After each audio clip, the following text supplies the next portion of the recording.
সবাইকে একটু মনোযোগ আকর্ষণ করছি যেন একটু মন দিয়ে আমার ঘটনাটি শোনে। ঘটনাটি 1992 সালের আব্দুল জলিল নামক একজনের ঘটনা রাসেল ভাই শেয়ার করবো আজকে। তার বয়স 35 থেকে 38 হবে সে সময়। তো তার একটি দোকান ছিল, মুদি দোকান, যাত্রাবাড়ির কোন একটা জায়গায়। তো তার বাসা হচ্ছে মালিবাগে, রেল ক্রসিং এর সাথেই। তো তখনকার দিনে রাসেল ভাই রাত্রে 11টা-12টা, মানে অনেক রাত, অলমোস্ট ঢাকা অন্ধকার হয়ে যেত বলতে গেলে। তো উনি নর্মালের মতো প্রতিদিনই যেদিন ঘটনাটি ঘটে বা যেদিন সেটি প্রত্যক্ষ করেন সেদিন দোকান থেকে বাসায় ফিরছিলেন। তো ফিরতে গেলে বাসে উঠার লাগে এবং বাস থেকে নেমে তাকে হেঁটে রেল লাইন দিয়ে যদি যায় তাহলে একটু তাড়াতাড়ি হয়, রেল ক্রস মানে রেল লাইন দিয়ে যদি না যায় তাহলে রিক্সা দিয়ে গেলে একটু ঘুরে যেতে হয়। তো সে নর্মালি রেল লাইনের উপর দিয়ে প্রতিদিন হেঁটে যেত। আচ্ছা। তো দোকান বন্ধ করতে করতে সেদিন এতই কাস্টমার ছিল যে দোকান বন্ধ করতে করতে রাত্রে 12টা-10 মতো বেজে যায়। তো সে দোকান ক্লোজ করে রাস্তায় দাঁড়ালেন বাসের জন্য। হঠাৎ করে একটি বাস আসলো। আচ্ছা। রাসেল ভাই বাসে কোনো ঘটনাই ঘটেনি। বাসে ওঠার পরে তিনি সবকিছু নরমাল ছিল। বাস থেকে নামলেন। নামার পরে রেগুলার যে রুটিনটা সে ফলো করতেন রেল লাইনের উপর দিয়ে হেঁটে যাওয়ার, তো সেই মুহূর্তে কিছু মনে লাগে আজকে রেল লাইনের উপর দিয়ে যাবো কিনা, কিন্তু ওই ওয়েতে সে রওনা দিয়ে দিলেন আর কি বাসার উদ্দেশ্যে। সে আর রিক্সা নিলেন না। ওখান থেকে তার বাসা রিক্সা ভাড়া মাত্র 4 টাকা। আচ্ছা। তো রেল লাইনের উপর দিয়ে তখন সে দেখলেন যে ঘড়িতে 12টা-20 উপরে বাজে আর কি। তো রেল লাইনের উপর দিয়ে হাঁটা শুরু করলেন। আচ্ছা। হাঁটতে হাঁটতে প্রায় মিনিট 3 আগানোর পরেই দুই পাশেই বস্তি রাসেল ভাই, মানে রেল লাইনের দুই পাশেই বস্তি। তো একটু আগানোর পরে হঠাৎ করে তার সামনে মানে আচমকা, মানে এটা তার চিন্তারও বাইরে এবং without signal, without siren, without light হঠাৎ করে একটা ট্রেন তার সামনে হাজির হয়ে যায়। অসম্ভব রকম ভয় পেয়ে যান তিনি যে উইদাউট সাইরেন, কোনো হুইসেল নাই, কিছু নাই, একটা ট্রেন হঠাৎ করে আমার সামনে চলে আসলো। আর এক্সপিরিয়েন্সের ক্ষেত্রে বলবো রাসেল ভাই তার বাসা রেল লাইনের সাথেই। তো ট্রেন যাওয়া আসা, ট্রেনের মুভমেন্ট, ট্রেনের সাউন্ড সবইতে সে অভিজ্ঞ। একটা ট্রেনের সাইজ কত বড় হতে পারে। তো তখন তাকে জিজ্ঞেস করলাম যে আপনি কি বলতেছেন, আমি কিছু বুঝি নাই। তো তিনি বললেন যে এই ট্রেনের সাইজটা আমি বলতে পারবো না, আমি আপনাকে বলতে পারবো না ট্রেনটা কত বড়। আর আমি যতটুকু যেভাবে ট্রেন দেখছি তার স্বাভাবিকের থেকে অনেক বড় এবং এত দ্রুত ট্রেন আমি কখনো দেখিনি। আমার সামনে চোখের পলকে আমার সামনে হাজির হয়ে গেল এবং আমি খুব ভয় পেয়ে গেলাম। একটু চিন্তা করতে লাগলাম, না এই রাস্তায় আসা যাবে না এরকম কিছু ঘটতে থাকলে। আচ্ছা। কিন্তু চিন্তার কথা তো পরে রাসেল ভাই, তাকে তো আগে বাঁচতে হবে এই অবস্থা থেকে। সে বস্তির মানে বস্তির পাশ দিয়ে ঘেঁষে যখন ডান পাশ সরে একটু এগোতে যাচ্ছিলেন, এমন সময় ইঞ্জিন রুম নাকি সেটা সে বললো না। আমি এতগুলো বগি, এখান থেকে বগি তো দেখতেছি, আমি কোনো শেষ পাচ্ছি না, যতটুক আলোতে চোখ পড়ে আর কি, আমি এটার কোনো শেষ পাচ্ছি না। এমন সময় তার চোখ বাম দিকে যায়, যে পাশে বগির জানালাগুলো ছিল, এবং তিনি দেখলেন যেটা যে প্রতিটা বগির জানালাতেই অনেকগুলো মানুষ দেখা যাচ্ছে, কিন্তু কারোরই মাথা দেখা যাচ্ছে না। হয়তো তারা লম্বা, মাথা নাই, এটা সে বুঝতে পারছে না। এবং সে ওই জায়গায় হাঁটু গেড়ে বসে পড়লেন। যে জিনিসটা দেখে সেটা হচ্ছে জানালা গড়ি বেয়ে বেয়ে রক্ত পড়ছিল। এত চিৎকার, এত আহাজারি যে ওখানে মনে হয় কেউ খুন করছে বা কিছু একটা। কিন্তু এই ইনস্ট্যান্সে উনি এত কিছু চিন্তা করার সুযোগ পান নাই, কারণ উনি ওখানেই বসে পড়ছেন। একটু হেলদি বাল্কিয়ার ছিল, তো ওখানেই বসে পড়ার পরে তার মানে সে আর মুভ করতে পারছে না আর কি। সে দেখলো ভেতর থেকে প্রচন্ড মানুষ, মানে অনেকগুলো মানুষ প্রচন্ড চিৎকার করছে। এমন মানে ভেতর থেকে কে জানি মারছে কাউকে, পেটাচ্ছে কাউকে, এরকম কিছু একটা তার কাছে মনে হলো। তো এই দৃশ্য কিছুক্ষণ চলমান অবস্থায় থাকার পরে যখন তিনি মানে ভাবলেন যে না, এখানে এতক্ষণ বসে থাকা যাবে না, আর এটা তো তার সামনেই চলছে। আসলে শুনতে অনেক আরাম লাগতে পারে, চিন্তা করলে হয়তো বলতে পারে দূরেটা কি কখনো হয় নাকি, কিন্তু উনি তো সামনে প্রত্যক্ষ করেছে। ওনার ভিতরের কি অবস্থা তা আমরা কখনোই অনুধাবন করতে পারবো না। হ্যাঁ, সেটা একদম সত্যি, সেটা একেবারেই সত্যি। তো তিনি দেখলেন যে মানে ট্রেনটা কিছুক্ষণের মধ্যে, মানে তখন সে চিৎকার দেওয়া শুরু করলো রাসেল ভাই যে আমাকে বাঁচাও, কিন্তু ওই বস্তির আশেপাশ থেকে কেউ একটা হেল্প করতে আসে নাই একবারের জন্য না। মানে চিৎকারটা কেউ শুনছে বলে তার মনে হয় না, অন্ধকার চারিপাশ। তো যাই হোক, কিছুক্ষণের মধ্যে ট্রেনটা ছেড়ে দেয়। ট্রেনটা ছেড়ে দেয় যে এই ট্রেন 1992 সালে বাংলাদেশে ইম্পসিবল, কারণ ওই ট্রেন তো মনে হয় জাপানেও প্রডিউস হয় নাই যে এত ফাস্ট চলে যাবে। ওইটা ট্রেনটাও দেখা যাচ্ছে না, এত ফাস্ট ভ্যানিশ হয়ে গেল ট্রেনটা। আচ্ছা। এবং এত তাড়াতাড়ি চলে গেল তার চোখের সামনে। আমাদের দেশে যেভাবে ট্রেন আমরা দেখে অভ্যস্ত, ঠিক এইভাবে সে বলল যে বাংলাদেশের বাইরেও মনে হয় এত ফাস্টেস্ট ট্রেন বের হয় না। তো সে কিছুক্ষণ এই দৃশ্য ওটার দিকে তাকিয়েছিল। পরে তো বাসে উঠতে হবে, কিন্তু তার পা আসে না, আনতে পারছিলেন না। আচ্ছা। তো কিছুক্ষণ পর একটি লোক আসার পর তিনি তার হেল্প নিলেন। হেল্প নিয়ে তার বাড়ি পর্যন্ত পৌঁছে দিলেন। কিন্তু লোকটিকে সে কোনো কথা শেয়ার করলো না, কারণ লোকটিও তো ওই রাস্তা দিয়ে আসলো, সেও তো কিছু দেখতে পারতো, সে কিছুই তো দেখেনি মনে হয়। তো সে তাকে যখন বাসায় পৌঁছে দেওয়ার পর তিনি বাসায় ঢুকে দেখে মাত্র ঘড়িতে হয় 12:35 বাজে। তার মানে এই 10 থেকে 15 মিনিটের দীর্ঘ সময়টা তার কাছে মনে হচ্ছে যে 5 থেকে 6 ঘন্টার, তাকে 5 থেকে 6 ঘন্টা এই জিনিসটা বদল করেছে। আচ্ছা। তো যাই হোক, তিনি বাসায় রেস্ট নিতে শুরু করে দিলেন, মানে সে আর দোকানে যাওয়া বন্ধ করে দিলেন আর কি। তার 12 থেকে 15 দিন পর তার মা মারা যান। এটা রাসেল ভাই কোন ঘটনার সাথে কোনো যোগ সাজস নাই। তার মার ব্রেস্ট ক্যান্সার ছিল, ওনার মা মারা যান 12 দিন পর। তো 12 দিন পরে উনি তো এইরকম দুইটাই, একটা ফ্রাস্ট্রেশন, একটা আপনার মার প্রতি টেনশন, দুই মিলে সে বাসায় কিছুদিন রেস্ট নিতে থাকে। তো সপ্তাহ দুয়েক পর, মা মারা যাওয়ার সপ্তাহ দুয়েক পর তিনি হঠাৎ করে তার রাতের বেলা ঘুম ভাঙে। তো এর আগে রাসেল ভাই ট্রেন যাওয়া আসা করতো, উনি কিছু একটা ভাবতেন না, কিন্তু যখনই কোনো ট্রেন যায় তখনই তিনি আটকে উঠতেন। আচ্ছা। রাতের বেলা যখন ঘুম ভেঙে বাথরুম থেকে বের হয়ে তিনি টাওয়ালে খুঁজতে গেলে, মানে টাওয়াল খুঁজতে যে মানে না পেয়ে তিনি বারান্দার দিকে যান। তো দেখে যে বারান্দায় টাওয়াল আছে, সে মুখটা মুছে জাস্ট, তার বাসাটা আবার রাসেল ভাই রেল লাইনের সাথে, তো মুখটা মুছে সে জাস্ট রেল লাইনের দিকে তাকাতেই দেখলো যে ইনস্ট্যান্ট সেই ট্রেন আবার চলে আসলো। আচ্ছা। সাথে সাথে সেই ট্রেন চলে আসার পর তার মাথা নষ্ট হয়ে গেল। এই তো সেই ট্রেনটাই আবার তার বাসার সামনে, এটা সামনে তো যেতে পারতো, তার সে তো এই জিনিসটা অপ্রত্যক্ষ করছে আরো সামনে, তার বাসার সামনেই কেন থামলো? সে দৌড়ে গিয়ে তার ওয়াইফকে তুললেন এবং অনেক অগ্রাহ্য করার পর তার ওয়াইফ বারান্দায় যায়। তো যে বলে, কোথায় বারান্দায় তো কিছু দেখলাম না। তো তিনি এই বিষয়টা আর কাউকে কিছু না জানিয়ে তাদের এলাকায় একজনকে জানায় আর কি। আচ্ছা। তো তিনি বলেন, ভাই আপনি নামাজ কালাম শুরু করে দেন।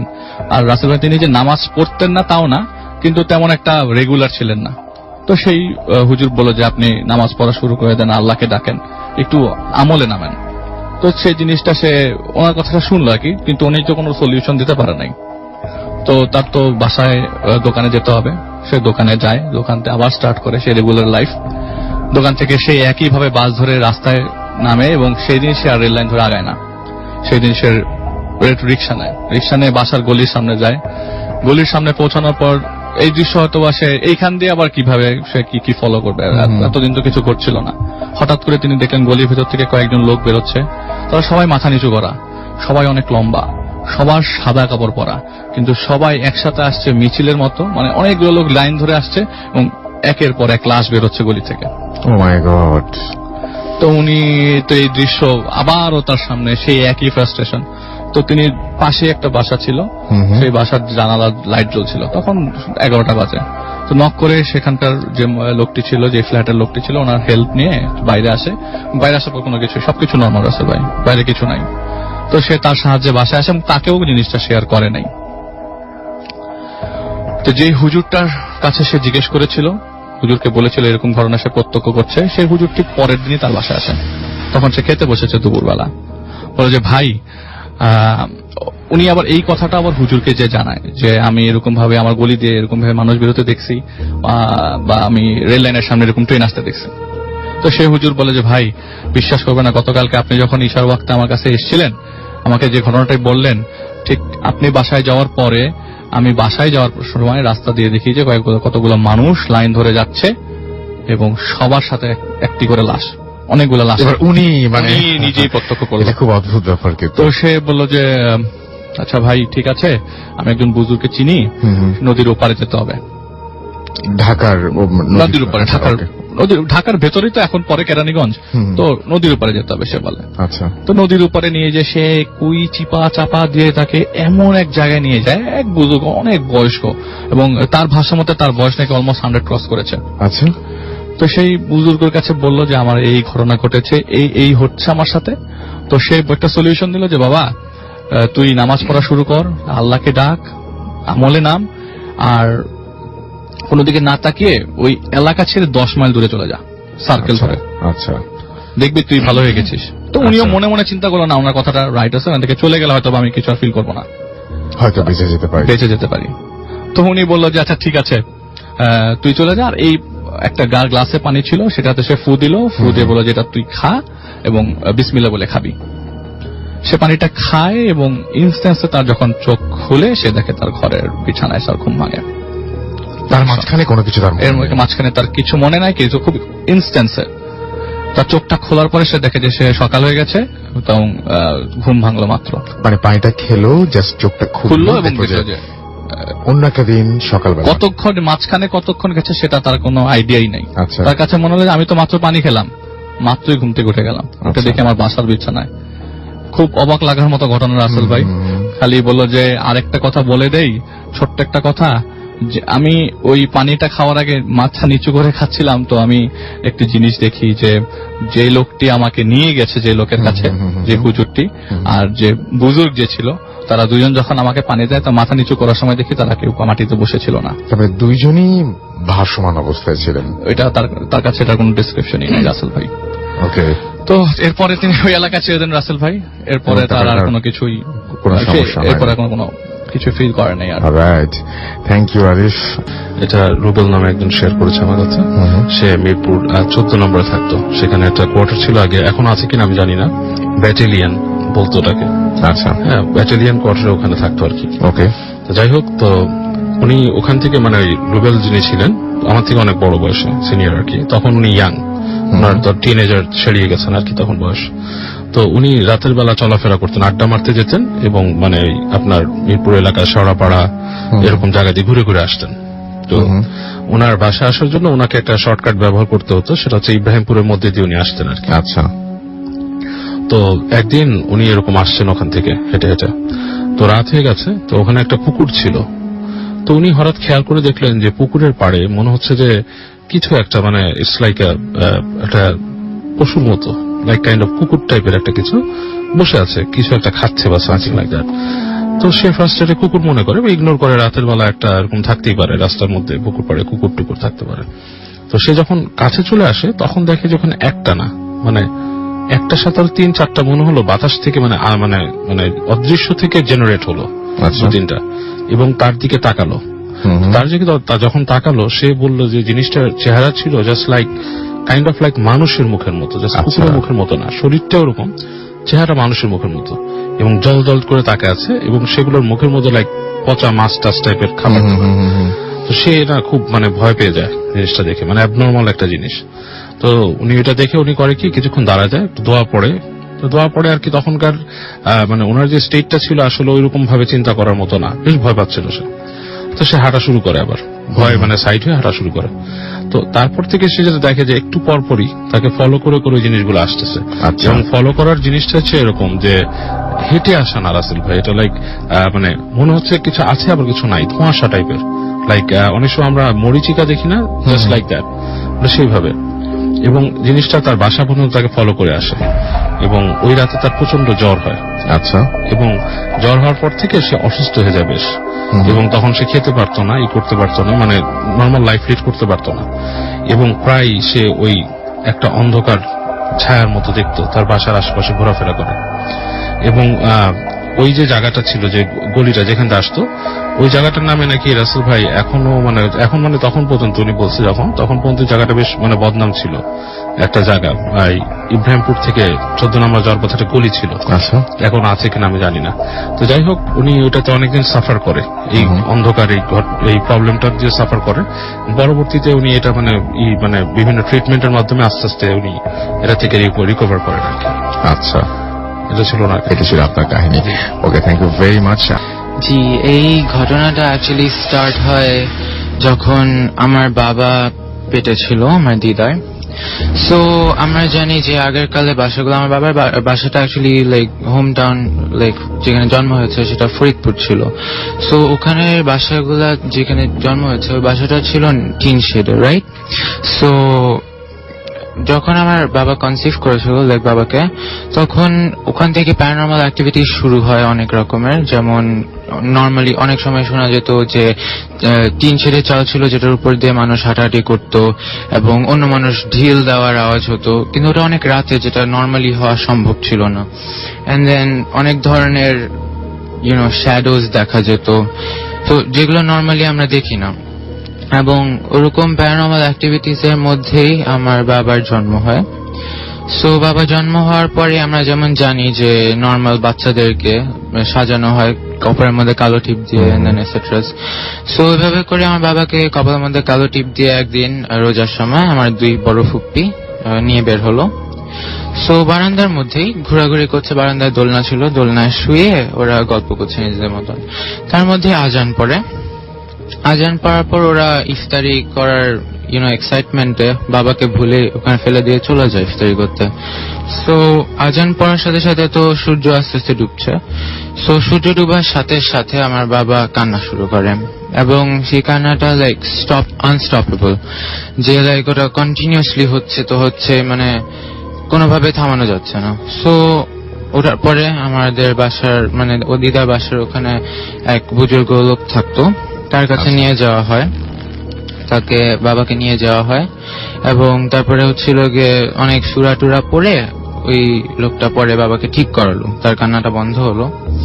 তো ওই লোকটা বারবার করে ওয়ার্ন করে দিল আমার দিদাকে যে আপনার ছেলেকে নেক্সট টাইম থেকে আর কোনো সময় কপালে কালো চিপ দিবেন না। তো আমরা যেভাবে জানি যে যখন আমাদের কোনো ট্রাবল আসে আমরা ওটার উপায় পাই কিভাবে আমরা ওটাকে সলভ করব, এন্ড দেন ওটা আমরা সুন যখন ট্রাবলটা কেটে যায় আমরা কয়েকদিনের মধ্যে ওই জিনিসটা আবার ভুলে যাই। সো এরকমই কিছু একটা হলো। আমার ফুপ্পিরা কয়েক মাস পরে এক্স্যাক্টলি একইভাবে বাবাকে কাজল দিয়ে কপালের মধ্যে আবার বের করে নিয়ে যায়, এবং সন্ধ্যা হওয়ার সাথে সাথে আমার বাবা আবার কান্না শুরু করেন, এবং এবারে কান্নাটা একদম লাইক কোনোভাবেই থামানো যাচ্ছে না, এবং লাইক অলমোস্ট লাইক মরে যাওয়ার মতন কান্না করছে একটা বাচ্চা ছোট। সো অনেক চেষ্টা করার পর ওই লোকের কাছে নিয়ে যাওয়া হলো আবার। ওই লোক এখন বলে আমি তো এবার ঠিক করবো না আপনার বাচ্চাকে। আমি বললাম আপনাকে কোনো সময় যেন না দেয় হয়, তারপরেও আপনারা দিলেন, তো আমি এখন ঠিক করতে পারবো না আপনার বাচ্চাকে। পরে আমার মানে দিদা অনেক রিকোয়েস্ট করার পর সে দোয়াদৌড় শুরু করলো, এবং কিছুক্ষণ পর হচ্ছিল গিয়ে বাবা ঠিক হয়ে গেল, এবং বললো যে নেক্সট টাইম যদি কালো টিপ দেওয়া হয় আপনার বাচ্চাকে আর বাঁচানো যাবে না। অদ্ভুত ব্যাপার, আমরা সাধারণত কালো টিপ দিয়ে হচ্ছে নজরে এড়ানোর জন্য, কিন্তু এখানে পুরো জিনিসটা উল্টো ঘটলো। আচ্ছা, বলে যে আপনার বাচ্চাকে যখনই কালো টিপ দেওয়া হয় কিছু একটা সামথিং একটার নজর লাগে ওর দিকে, যেটার জন্য এই কান্নাটা শুরু করে। সো গ্রোয়িং আপ আমার বাবা অনেক নটি চাইল্ড ছিল, রেকলেস ছিল অনেক বেশি। So he had always like ওর অনেক বেশি ইন্টারেস্ট ছিল এসব জিনিসে। সো এসব জানার পরে বাবা গ্রোয়িং আপ এগুলো জানলো, এন্ড বাবা যেহেতু একটা গভর্নমেন্ট সার্ভিস করে, সো বাবা ডিফারেন্ট জায়গায় পোস্টিংস হয়। তো সিলেটে পোস্টিং ছিল এই জন্য, এবং সিলেটে বাবা একটা কোর্স করতে গেছিল। সো বিল্ডিংটা যেমন ছিল ওটা আই শেপের বিল্ডিং, এবং বাবার গ্রাউন্ড ফ্লোরের রুম সবচেয়ে কর্নারে। সো বাবা প্রত্যেকদিন রাতে 9টা-10টার দিকে এরকম একা একা ছাদে যেত, ছাদে যেয়ে বলতো যে কে আমার সাথে থাকতে আমার দিকে নজর লাগাতে ছোটবেলা, সাহস থাকলে আমার সামনে আসো। সো এরকম একদিন করলো, 2 দিন করলো, 3 দিনের দিন বাবা যখন ছাদে গেল, বাবা ফেল্ট আ বিট উইয়ার্ড, যেটা ইউজুয়ালি হয় না, because like he doesn't believe, কোনো সময় এসবে বিলিভ করে না, ট্রাস্ট করতো না, এইসব বলে কিছু হয় না আসলে, এগুলো সব লেম। সো এগুলোর পরে বাবা আবার একইভাবে করলো, এবং 12টার দিকে বাসা চলে আসলো, রুমে এসে ঘুমালো। এবং নর্মালি কি হয়, বাবা শোয়ার আগে সব দরজা জানালা লক করে শোয়, কিন্তু আনফর্চুনেটলি আর সারপ্রাইজিংলি সেদিন বাবার পায়ের কাছে বা মাথার কাছে দরজাটা খোলা ছিল।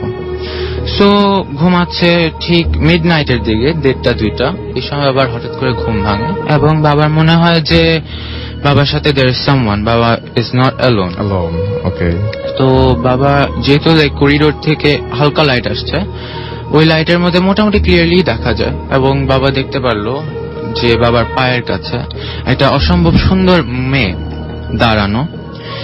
মেয়েটা দেখতে মানে আমরা হিন্দুদের দুর্গা যে মূর্তিটা দেখি অলমোস্ট ওটার মতন দেখতে, জাস্ট ডিফারেন্স হচ্ছিল গিয়ে নর্মাল মেয়েদের চুল থাকে নিচ দিকে ছাড়া, ওই মেয়েটার চুল ছিল আকাশে উড়া, মানে অপোজিট ডাইরেকশনে উপরে ছিল এবং গোল হওয়া, ছড়ানো সব জায়গায়, এবং চোখগুলা রক্তের মতন লাল ছিল, এবং এক দৃষ্টিতে খুবই রাগ হয়ে বাবার দিকে তাকিয়ে আছে। সো বাবাটা দেখে মানে এমন ভয় পায়, বাবা বলা শুরু করে যে তুমি এখানে কেন এসেছো, তুমি এখান থেকে চলে যাও, এই মুহূর্তে চলে যাও। এবং এটা বলার পর সে নড়ে না কোনো দিকে, এবং একটু পরে তার বাম হাতটা উঠালো, এবং ওটার মধ্যে সে একটা মেয়ের চুল মুঠি করে ধরা ছিল, এবং এই মেয়েটার গলা কাটা ছিল। তো Okay. এটা দেখার পর বাবা প্রচন্ড ভয় পেয়ে আয়াতুল কুরসি পড়া শুরু করে। এন্ড দেন আয়াতুল কুরসি যত পড়ে ওই মেয়ে আরো রাগ হয়, আরো লাইক ভিশিয়াস ভাবে তাকায় বাবার দিকে। সো ওভাবে করে আস্তে আস্তে আয়াতুল কুরসি পড়তে পড়তে ওই মেয়েটা আস্তে আস্তে ফ্লোট করা শুরু করলো, মাটির থেকে ফ্লোট করে আস্তে দরজা দিয়ে বের ভ্যানিশ হয়ে যায়। এবং আলিফ, শুনি আমরা জি রাসেল ভাই, ঘটনাটি হচ্ছে সেলিম নামক এক ব্যক্তির সাথে ঘটা। তো তিনি গভর্নমেন্ট জব করতেন। তো আগের ঘটনার মধ্যে কিছুটা, যখন নতুন বাসা নিবেন আর কি, তো সে নিউলি ম্যারিড ছিল আর কি, তার ওয়াইফ মুন্সিগঞ্জে ছিল। তো সে তখনও বাসা পায়নি। যখন বাসা পায় তো বাসায় ফার্নিচার উঠিয়ে সবকিছু রেডি করে তো নিয়ে আসবে, এরকম প্ল্যানিং চলছে। এমন সময় যেদিন ঘটনা ঘটে সেটি 1998 সালের দিকে। তো প্রচন্ড বৃষ্টি ছিল রাসেল ভাই সেদিন। তো সে বাসায় আসে। তার বাসাটা ছিল এরকম যে তিনতলা যে পাশে যার ফ্ল্যাট, তার অপোজিট সাইডে যার ছাদ। তো ওই ছাদের চাবি তার কাছেই থাকতো। তো গভর্নমেন্ট কলোনি রাসেল ভাই। তো তিনি ঘরের দরজা খুলতে যাবে, প্রচন্ড বৃষ্টি রাসেল ভাই, সময় রাত 8-9 বাজে। তো ঘরের দরজা খুলতে যাবে, এমন সময় তার কাছে মনে হলো ঘরের ভেতরে কেউ আছে। কেউ না, অনেক মানুষ আছে। এমন মনে হচ্ছে যে দরজা খুললেই তো ডাইনিং স্পেস, তো মনে হচ্ছে যে ডাইনিং টেবিলের দিকেই মনে কেউ আছে আর কি। তার এরকম ফিল করছে যে না, আমার বাসা ভর্তি মানুষ, কিন্তু সে থাকে ওই বাসায় মাত্র একা। তো সে বৃষ্টি পড়ছিল, তো সে মনে করছে এটা নর্মাল কিছু একটা, হয়তো নিচের ফ্ল্যাটের বা কিছু একটা হতে পারে। তো দরজা খুলে রুমের ভেতরে ঢোকার পরে দেখে যে তার পুরো ফ্ল্যাটের লাইট জ্বলছে, সব লাইট অন করা, এবং রান্নাঘরে চুলা জ্বলছে। সবচেয়ে আশ্চর্যজনক জিনিস হচ্ছে, সে প্রথমবার নিজের মনকে সান্ত্বনা দিল যে হয়তো আমারই ভুল ছিল, আমি হয়তো বা সব লাইট জ্বালিয়ে চলে গেছি সকালবেলা অফিসে। তো আশ্চর্যজনক জিনিস হচ্ছে রাসেল ভাই, তার ডাইনিং স্পেসের যে ডাইনিং টেবিলটা সেটা অন্য জায়গায় ছিল। যে জায়গায় রেখেছিল উনি, সে জায়গায় না, অন্য জায়গায় তিনি পেয়েছে, একটু সামনে পেয়েছে। তো তিনি তার নিজের ভুল ধরে জিনিসটা প্রথম দিন কাটিয়ে যান আর কি। এরপর থেকে 2-1 দিনে কোনো প্রবলেম হয় নাই। তো আপনার ওনার কাছে সবচেয়ে আশ্চর্যজনক জিনিস লাগে যে এই বাসায় তো তিনি ছাড়া কেউ ঢোকে নাই। তিনি তোমার সাথে ওই ফ্ল্যাটের কেয়ারটেকার একমাত্র এসেছিল ফার্নিচার ওঠানোর সময়। তো এই বাসায় এরকম কেন ফিল হলো? তো সে নর্মাল ডে স্টার্ট করে দেয় আর কি। 3-4 দিন পরে তার ঘুম ভাঙে রাতের বেলা। তো ঘুম ভাঙার পর ওয়াশরুমে যাবে। তো ওয়াশরুমে যাওয়ার সময় তিনি লক্ষ্য করেন, একটাই বাথরুম তো ফ্ল্যাটে। তো ওয়াশরুমে যাওয়ার সময় তিনি লক্ষ্য করেন যে তার রান্নাঘর থেকে কিছু সাউন্ড আসছে, কুটুর সাউন্ড আসছে। কেউ জানি কিছু একটা কেউ রান্না করছে রান্নাঘরে। তিনি রান্নাঘরের দিকে এগোতে যান, গিয়ে দেখেন যে রান্নাঘরের চুলা জ্বলছে, কিন্তু চুলা সে জ্বালিয়ে রাতের বেলা ঘুমিয়ে পড়েছে। তার এটা এখন স্পষ্ট মনে আছে। তো উনি দেখলো যে না, আস্তে আস্তে জিনিসগুলা এক্সাজারেট করছে, অনেক বেশি হচ্ছে। তার কাছে মনে হচ্ছে যে তার পাশে ছাদের মধ্যে কেউ অনেকে হাঁটছে ছাদের মধ্যে, তার রুম থেকে সাউন্ডটা পাওয়া যাচ্ছে। সবচেয়ে মজার বিষয় রাসেল ভাই, তিনি পরের দিন যখন অফিস করে আসছে, তো নিচেই তাকে দোতলার ভাড়াটি আটকায়। দোতলার যে থাকে সেই গভর্নমেন্ট অফিসারটি আটকায় আর কি। তো তিনি বলে যে ভাই, আপনি তো মনে হয় উপরে উঠেছেন, একটু লক্ষ্য রাখেন আর কি। গভীর রাতে প্রচন্ড শব্দ হয়, ধুম শব্দ হয়, আমি ঘুমাতে পারি না, কালকে 2 বার আমার ঘুম ভাঙছে। তার কাছে আরো বেশি আশ্চর্য লাগতে শুরু করে। ঘরে বাসায় থাকি মাত্র আমি একা, সকালবেলা অফিসে চলে যাই, রাত্রে 9টার দিকে আসি, রান্না বান্না করে খাই দিয়ে ঘুমাই যাই, আমি এখনো এখানে বউ নিয়ে আসিনি, তো শব্দ আসবে কোথার থেকে? তার কাছে খুব আশ্চর্য লাগতে থাকে আস্তে আস্তে। বাসাটি কোন এরিয়াতে রাস্তা ভাই শেয়ার করলাম না। তো তিনি, তার কাছে আশ্চর্য লাগে। তো উনি তো ওই বাসার যে কেয়ারটেকার তাকে বলে যে এরকম অবস্থা, আমি তো প্রতিদিন এরকম কিছু শুনতেছি, এরকম কিছু দেখতেছি, প্রত্যক্ষ করতেছি, আমার কাছে মনে হচ্ছে আমার বাসায় কেউ আছে।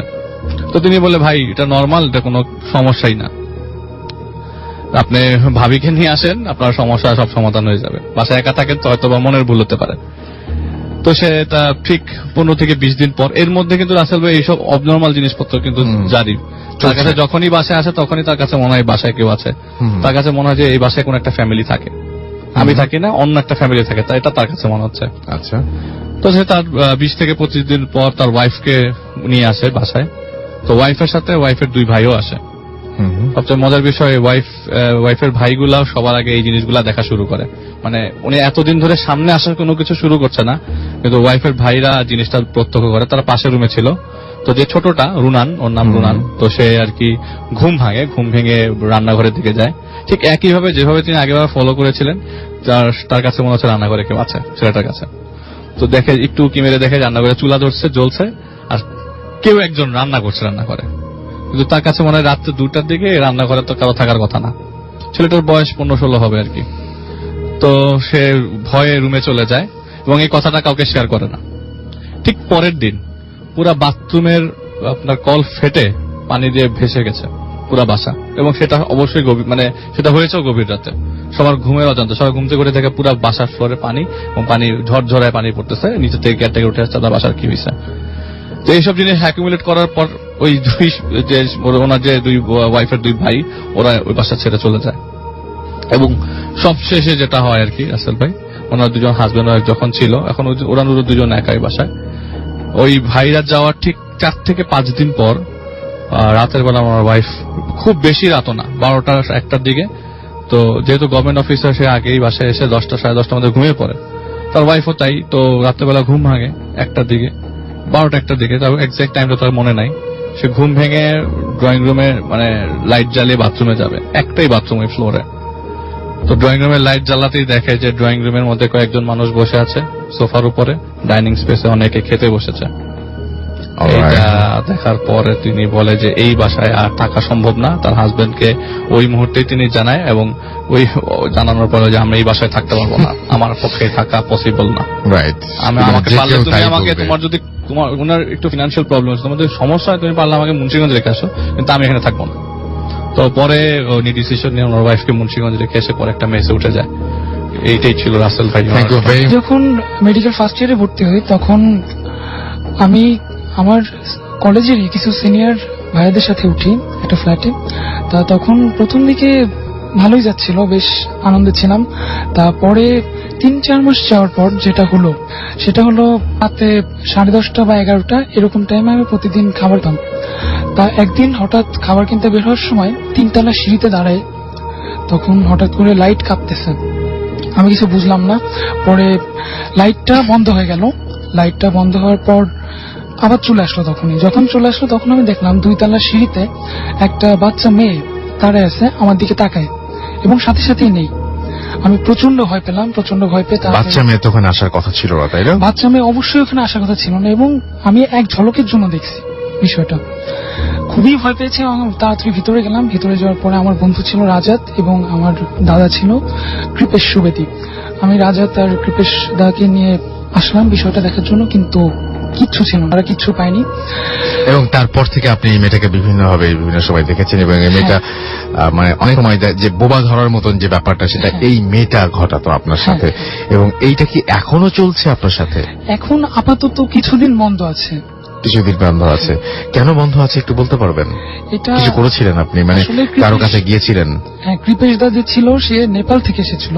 নেপালে উনি পাশ করে চলে গেছেন। তা উনি নেপাল থেকে তার যে দিদিমা ছিল তার কাছ থেকে অনেক কিছু শুনেছেন, এবং রুদ্রাক্ষের একটা মালা ছিল, সেই মালাটা উনি আমার কাছে দিয়েছিলেন। এবং শ্রীমদ ভগবত গীতা যেটা ছিল সেটা আমার খাটের পাশে সবসময় থাকতো এই ঘটনার পর থেকে। ওকে, আপনার কি মনে হয় যে আপনার মানে আপনি একজন ডাক্তার, সবসময় লাশ মানে থেকে শুরু করে পেশেন্ট, মানে মানুষ মৃত্যু, চোখের সামনে মৃত্যু হচ্ছে, মানুষের চোখের সামনে মানুষ হাসছেও তার চেয়ে বেশি, বাট সবকিছু দেখছেন, তারপরেও আপনি ভয় পেয়েছিলেন? আমি তারপরেও ভয় পেয়েছিলাম, প্রচন্ড ভয়। এটা মানে বলে বোঝানো যাবে না, আমি বলে বোঝানো যাবে না।